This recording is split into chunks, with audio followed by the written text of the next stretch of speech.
You prepare something you call the country fried take. What are we up to Yes, this sir, I did. So I think everybody has a certain smell that can take them back in time and remember someone who's passed away.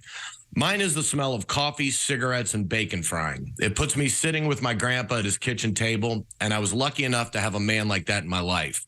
Now, he wasn't perfect to everyone. In the 80s, early, I remember I was about 9 years old, riding in his truck. He was smoking a Camel no filter with the window up, and it was dead quiet. Out of nowhere, he looked at me and said, "Hey, you use rubbers?"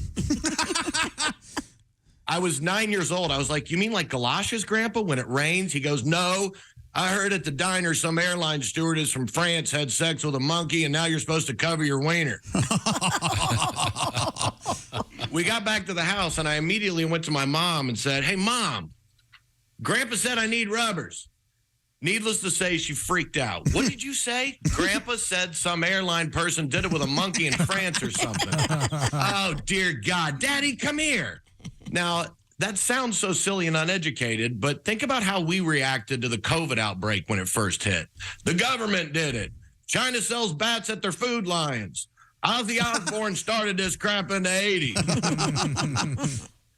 Now, my grandpa lived in a small town in West Virginia, and they got a lot of their news from sitting in Hardee's. I remember one time he came in the house all ticked off because the Italians have screwed this town up forever.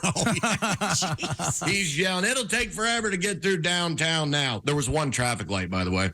"These Italians have screwed us for the last time." And my mom was like, "Daddy, what are you talking about?" He said, "A bunch of these Italians opened a restaurant and people are honking horns and carrying on. I can't take it." My mom's like, "What restaurant are you talking about?" He goes, the Pizza Hut." Now, just like then, the older generation is looked at as being out of touch. But my grandfather lived through the Depression, World Wars. He lost 4 children and worked 60 hours a week maintaining his own construction company.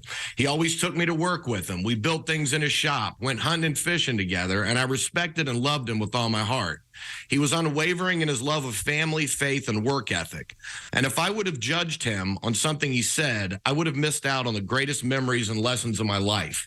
So if you're lucky enough to still have older relatives in your family, try not to freak out because they may say something you find offensive.